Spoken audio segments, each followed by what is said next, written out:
Hello everyone, welcome to another episode of the Pony Podcast. You are listening to us interviewing Yazmin Pinchen, who is a show jumper. I'm sure you've all heard of her. She has one very famous owner who we do discuss a little bit, Liam Payne of One Direction, which I couldn't help myself but to ask about, really. I mean, could you? Don't worry if you're listening to this and concerned, we are social distancing. Both Alex and I are isolated, but this was the last episode we recorded before we both went into quarantine. So it is from a couple of weeks ago. We are not entering people's houses and, interviewing them still. We are both still isolating. This is actually one of my favourite episodes that we've recorded. Yaz was so lovely and just welcomed us both into her home, and this is some definitely funny bits. So I hope you enjoy it.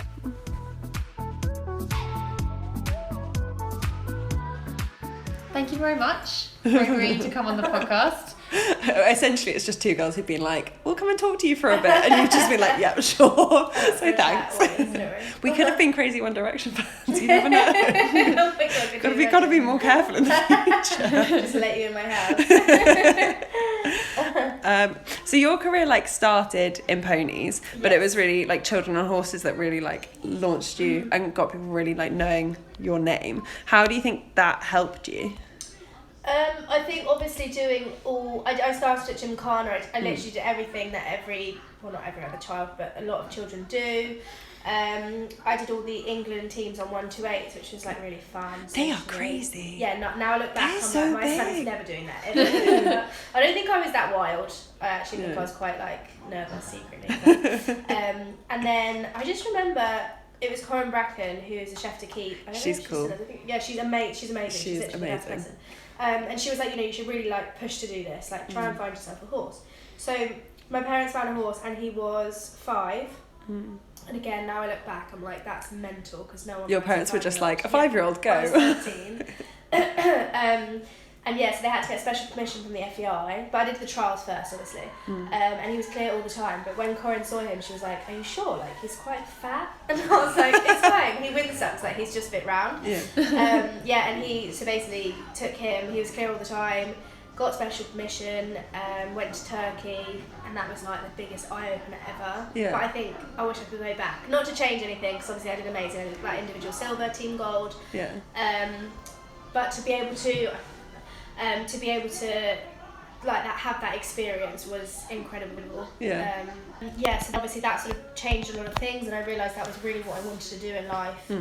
And sort of slowed down on education a little bit, which I did 5 and then I did juniors, junior Europeans, young riders, and then I did my first senior at 18, which was oh my God, bonkers. Yeah, that was really funny. Did you find a lot of riders find the jump from ponies to horses quite a big change? Did you find that having done children on horses and then going to juniors, that you just sort of seamlessly stepped through? Yeah, totally. I think it was the best thing my parents made me do, or Corinne and my parents, because it also taught me to ride a lot better. To be able to ride a horse and then get back on a pony, it felt a lot easier to ride the pony, a lot smaller, and I think it taught me a lot. And the horse I had, yes, he was fat, it was more that he windsucked and he was funny shaped, but he was really lazy, so again I had to ride, I had to learn a lot. And then when the fences got a lot bigger, Europeans, I think the young riders is 145, I think it might even be bigger. It's really scary big. Obviously I had to change my method of riding, but I trained with Michael Whitaker at that point, which again was incredible. I was really lucky to do that. I was still quite young, so I would go stay with my mum in the lorry, come home, I wouldn't just live there. But yeah, he taught me a completely different way to ride him, and it obviously helped. Great. Having someone like Corinne have enough faith in you to be you need to find a horse, and not just see you on an amazing pony and be yeah, you're all right. What was that like when you were so young? Oh, I don't even know. I know I trained with Corinne a lot, and I actually spent a lot of time. I remember doing my I went to beauty school for a year, and I went and did an extra nail course by her house, and she was like, yeah, come and stay, and we had takeover. It was so fun. So I saw her a bit of a mother. You were friends as well. Yeah, I had such a good time with her, and still now I could easily just call her up and be my life's hell, help me. I have a lot of time for her. But that's so nice. It was such a great experience, and I would love to be able to relive it, because it was so fun. And educational. I have to say, I just talked about Corinne. Mm-hmm. She is really cool. So I had one lesson with her when I was quite young, and then I went to the World University Championships, and she was chef de keep for Hong Kong. Oh wow! It was a couple of years ago, and I recognised her, and I sat above her, we had a little chat, and then last year I saw her at a dressage competition with the rest of the Hong Kong squad watching a rider, and I was like, oh hello, and she like remembered my face, and I was like, for only having met someone a couple of times, to remember your face, have a good chat, like, it's not everyone's like that. No, she's got a lot of time for everyone, and I think that makes it, I don't know, I think it makes her just like a great person, doesn't it? Because that makes a big difference to people if they're like recognised, and she's obviously like taking the time to like talk to you and stuff. I think she's great. Yeah, you moved to Belgium when you were 18. What was that like, training in a different country? It was difficult. It was like, I'm a real home bird, so like I'm really family orientated, and it was a huge step for me, but I really wanted to do it, and I had such good friends there, and actually I had the best couple of years of my life. Like, we just partied, and it was so fun, and I'm a young mum, so I feel like I've done that. I've done all the partying, and I feel fine about life. So what made you go? What was your... I don't remember now. I don't remember what it was. It just an opportunity sort of became available, and my parents were like, we'll support you if you want to do this. And it was the best thing because I learned so much. Like, you get to see how different yards ran. So I saw how Michael Whittaker's yard ran. Then I went to Ludo Philippart's in Belgium, saw how theirs ran. And then Ludo and his brother was more the trainer, and Ludo had the setup, so they sort of worked together. They split. So I ended up renting a yard in Belgium and training with Johan separately. And then I went home for a bit because it just sort of became like different and like difficult without my family. And then I went back out and trained with Smondelez from France. But literally, like, where he lives in France would be like living in the top of Yorkshire in the middle of nowhere with loads of like cows. So I went from like party madness, with like loads of friends, to like absolutely nothing. I found that quite hard, but again, learnt a lot, saw a different yard. What was it about Michael Whittaker's that made you go there? Because there were a lot of show jumpers around like this area. So I was dating his nephew, Joe Clayton. I was with Joe for like 2 years. And that was probably like the main point of being there at that time. Obviously that Michael was great, but that helped me get in there, because I don't think anyone can just sort of go there. You can't just walk in and be like, can I have a job? I'm not leaving. But so that worked really well, and again, learnt loads there. So mine keeps turning around. You were saying you did your first senior appearance when you were 18, which is mental. What was the lead up to that like, and did you feel like it was just natural that would happen so early?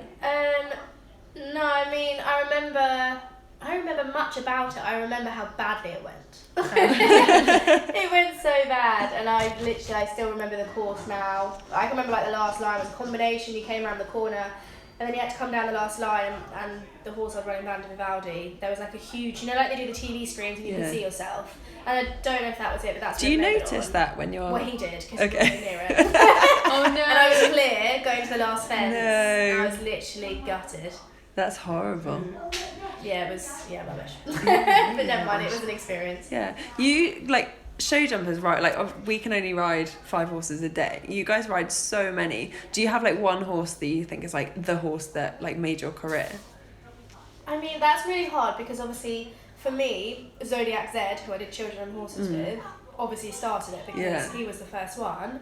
And he's still going, bless his heart. Like, I think he's 19 and he's still jumping, and I love watching it, it's so great. And then obviously Band of Vivaldi changed everything for me, because I then did juniors, young riders, and I had a horse called Ash Curry who actually passed away a few days ago. So those two were my best horses. But I have a foal out of both of them, so I've got that's so nice.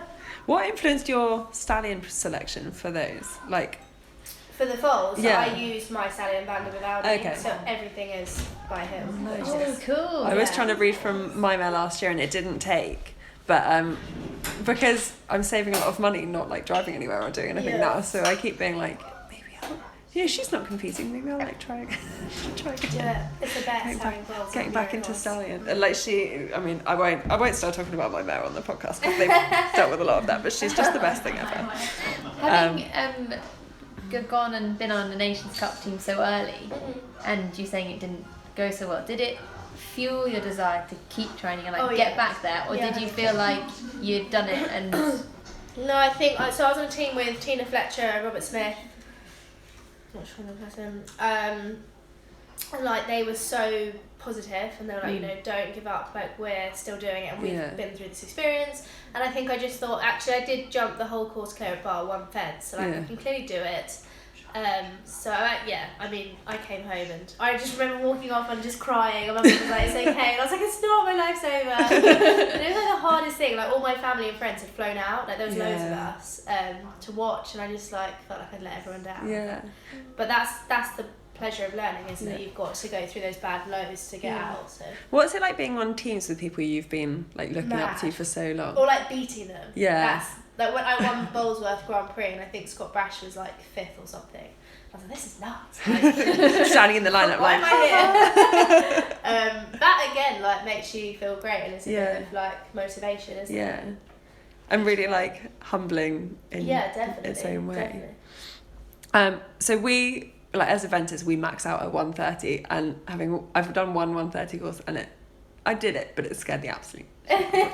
How do you hold your nerve when you're like looking up at the fences when you're walking your course? I get more adrenaline when it's bigger. Really?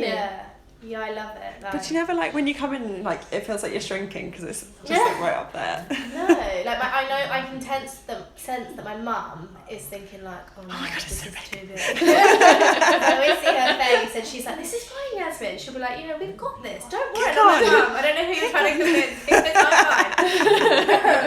fine. No, I love it when it's bigger. I'm not really bothered. I think it's great. That's terrifying. See, I always talk to my friends that are show jumpers, and I'm not a fan of show jumping. But why not? Because the fences fall down. Like when you go cross country, that's they true. don't fall down. Is that not more scary? And I was like, no. So I always say like because the fences are solid, eventing, if you're a bit nervous, you can just come with a bit of speed, but you can't really do that show jumping. No, not to a double. You you can't just see a flyer on the way in. I did a cross country. I don't know what it's called. Is it called a cross country event? Hunter trial. When I was like maybe 10. Yeah. And I went through the finish, and my pony slipped over, and I was unconscious. Oh my god! And then when I was sent to hospital, I woke up, and my mum was like, "You won! You still won!" And I was like, "Oh my god!"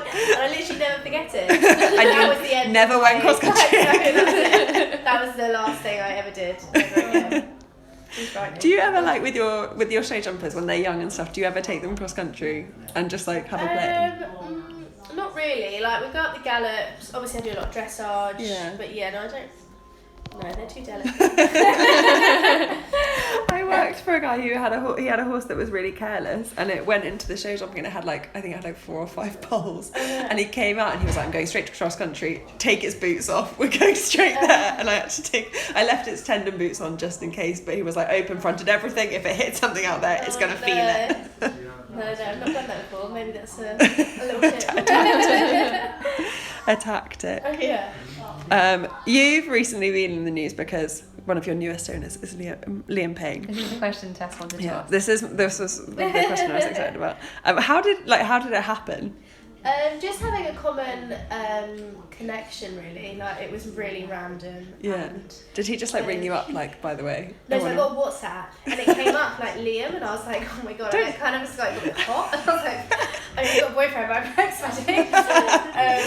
So when you pick up and you're like, oh my god, it must be Liam Payne, and then it actually is. I was like, it can't be. Like it was my sister I was speaking to. Yeah. I was like, I can't believe this is happening. Like, what do I do? And she was like, nothing. Oh my god, what do I say? Yeah, like it's fine. And like, so he messaged me and was like, yeah, can you just sort of like run me through how it works and basically how it works. So I did, and I was like, shall I call you? And he was like, no, just WhatsApp. And I was like, sorry. And then the next day he texted me like, can you come to the office? And I was like, oh my god, like where? I was so frightened. But he was so nice, like so easygoing, like. I don't know, just a really nice, down-to-earth guy. Like, not what he does. He seems really down to earth, but I appreciate that. Like, I only see him in the media, so like he would. No, he was really sweet and like made it really easy going, and he was really interested, so that made That's it good. And he let like you choose the horse instead of just being like, oh, by the way, I've bought this horse that I like. Exactly. So he's actually got a few other horses. I'm not really sure what they do, if they still compete or whatever, but so he's always had some sort of interest, and he really likes racehorses and stuff like that, so I think he was just quite interested to try something new. Cool. And I'm just grateful that he's trusted me and wants to back me to hopefully one day ride the Olympics. Do you feel any like extra pressure with it being him instead of like your other pressure. owners? Oh my god, I feel like if, like, I don't know, if I'm in the warm up and his head goes up, I'm like, oh my god, people are seeing. No, I don't know, it's a lot of pressure, like, if I have like a bad round, like, is people going to see, and are they going to see? And they're gonna notice. Yeah, but at the end of the day, he's just turned 6, you know, he's really green, and it's a young horse at the end of the day. So it's going to happen. So I've got a bit better now, and I've realised, and like Liam's so understanding, we've got a WhatsApp group, and there's confidence in it, and we just sort of like go through stuff, and I explain, but fortunately, Liam doesn't really understand. So if I say, like, if I ever said he had 12 faults, he'd be like, "That's amazing, well done." That's fine. He's quite like, it's quite well documented that Liam and the rest of the band have had like crazy fans. Have you had any like weird experiences with them? No, the only thing I had that was weird, I went to the, I don't know if it was the Capitol. I went to the Capitol on the Kiss FM board. I can't remember what it was. And I got a tweet, and it was like Yazmin Pinchen in the crowd. And they found me, like, okay, I was right at the front, so I had like, and I was stood next to him, so it was probably a bit easy, but that was like the weirdest thing, and I was like, oh my god, like, why do they care? It's so like, as riders, like, that's not really like crazy. a thing. But that's kind of it, like, I try and reply to every single person that messages me, like, that's one thing I've always said I'll do. Yeah. Because I can't stand that. You know, when you're young and you message someone that you look up to and they don't reply, it's so like disheartening. Yeah. So I say, like, even if I did ever become like crazy famous for whatever reason, like, I will try and reply. It's you know, so like fun. Kylie Jenner, like, she does that so well. Why can't she employ someone just to pretend it's their her? Yeah. And reply to her. Because it'll make Thanks for your cry. message, Kylie X. Yeah. Could you imagine that child would literally be like Oh my crying? god, she replied. Yeah. I just don't understand why she doesn't do that. Yeah. But anyway. Man, if I was famous, I would do fame so well. Yeah. It looks so good on me. So what, obviously we're interviewing you as there's nothing going on competition-wise. Yeah. But what are your plans sort of this year? What horses have you got in at the moment? So I've got 4 at the moment, 2 are owners, 2 are mine. Band of Vivaldi's now 17, so he's kind of in and out of competition. So I'm kind of like trying to keep him a bit sweet so he doesn't have to retire just yet. I was going to Wales in 2 weeks, it's just been cancelled. So I don't really know what my plans are now. I was hoping to get like really in the rankings and get back to these big shows again. You know, like, it would be great to be invited to Hoyes and Olympia again. I did really well at Hoyes, so I'd love to get back there. But with how everything is at the moment in this pandemic, I don't know. I guess for Band of Vivaldi being a bit older, it's probably nice to have like a bit of a break. And definitely. Save the runs. That. He absolutely deserves that. And I think, you know, if he's ever sore or feeling uncomfortable, like, I will do whatever I can to keep him sweet. Yeah. But he lives a life of luxury. I gotta say, show jumpers, like, I thought Aventus were well looked after, and I went and did 2 weeks with an Irish show jumper out in Italy because they needed like a freelance groomer, and like I was free, so I was like, oh yeah, why not? And man alive, like, I've never worked so hard. We had 5 horses between 2 of us. I was like, I'm going for a holiday. This is amazing. I've never worked so hard in my entire life.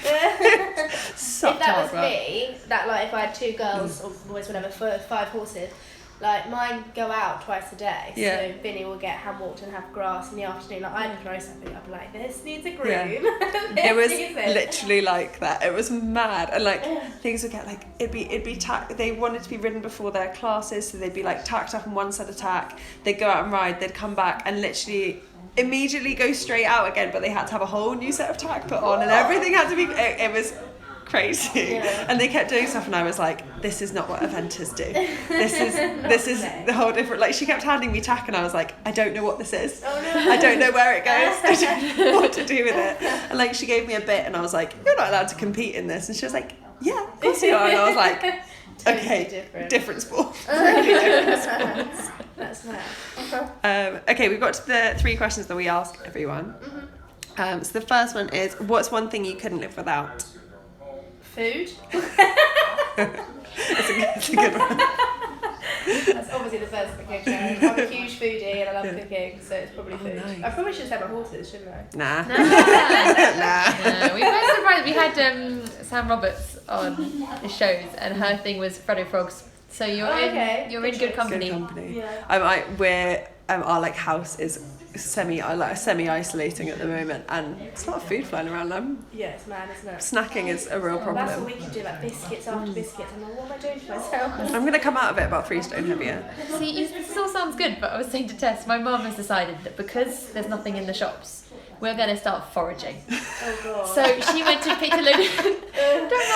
She picked a load of nettles yesterday, and she's going to make us nettle soup and nettle tea. Sounds like my mum. It's just the most your mum thing I can think of. And I'm sure it'll be fine. I'm sure it'll be nice, but it's just like everyone else's parents are like doing, online Shopping. shops for 2 weeks time, and my mum's like, no, foraging. She's making you a tonic for your hair as well. Oh yeah, she is. A nettle tonic. She's probably going to listen to this. I'm sure it'll be delicious, and I'm sure it's not glad you're feeding me. Thanks, Mum. I'm not coming for dinner. Just putting that out there. What's one thing you wish you'd learned sooner? Horses are expensive. How to run it as a business. I wish I'd learned that earlier. Yeah. Because I relied on my parents for too long. Yeah. So Did you ever have anyone like sit you down? Because I mean, you trained with some people who like had been running it as a business for so long. Did you have anyone sit you down and be like, "This is how you make it pay for itself"? But I'd like to do that for other people. Yeah. Because I'd love to like help people make it work. Yeah, like I don't want to like give everyone my boring life story, but my parents split up, so everything sort of parted ways, and I've had to take on everything by myself. So I literally like one day woke up to like 25 horses, and they were like, "Here you go, and here's the bills," and I was like, "Oh my god!" So that lasted to a year That must have been horrible, like, because like your parents splitting up was quite traumatic anyway, and Yeah. that must have just really not helped. Yeah, no, I was distraught. Yeah, just suddenly a massive it's bill. mad. But I've learned so much, and I think I've become a better person, and I appreciate it a lot more. So Yeah. like, if I get to go to a show, I'm like really excited, and Yeah. it's and I'm more eager to win now. Yeah. Like I've always wanted to win, obviously, but now like I kind of It's important. I'm stuck there with no Yeah. fuel.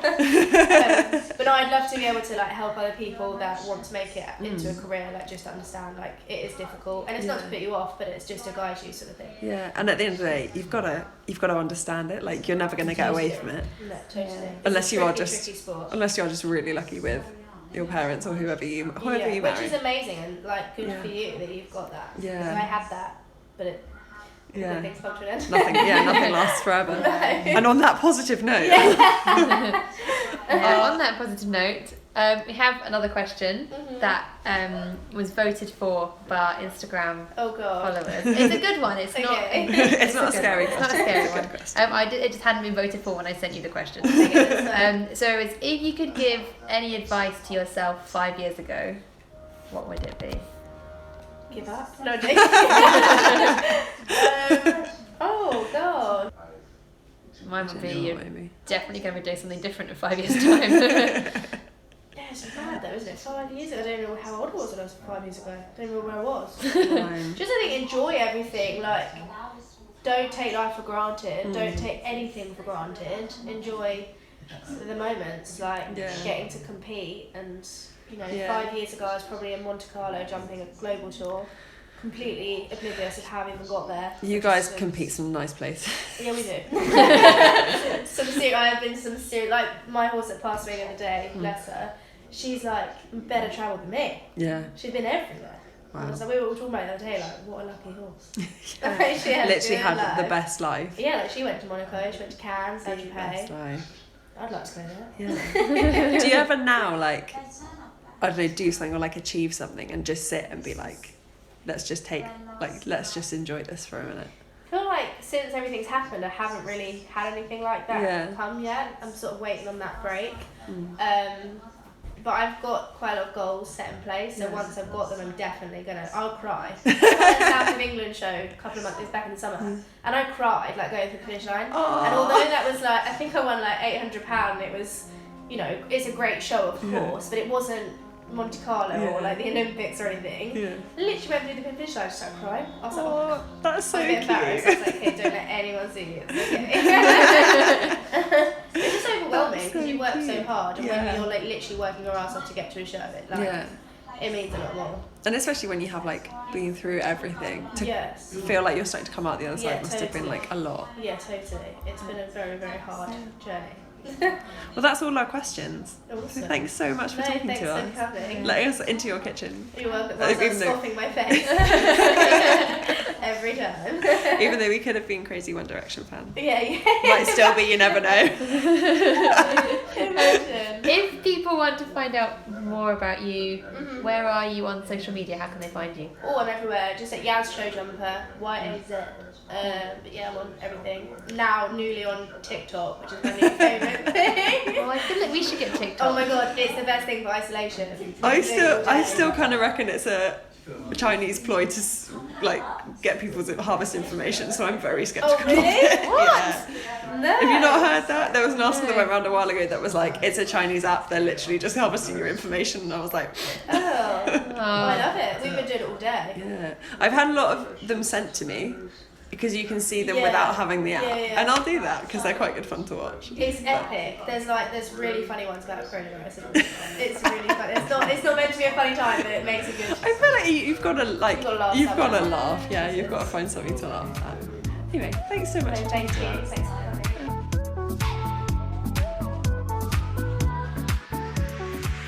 Well, I hope you guys enjoyed that as much as we enjoyed recording it. Bless Yaz, she literally did. I mean, we like knocked on the door and we're like, hi, we're here for Yaz. And she literally just let us straight in. But we're like, never met her before. Like, what an absolute hero. I hope you guys are surviving okay in isolation. We just about are, but we've got a lot of contacts. So do remember, if you ever want anyone to talk to, just drop us an email or chat to us in the Flick group.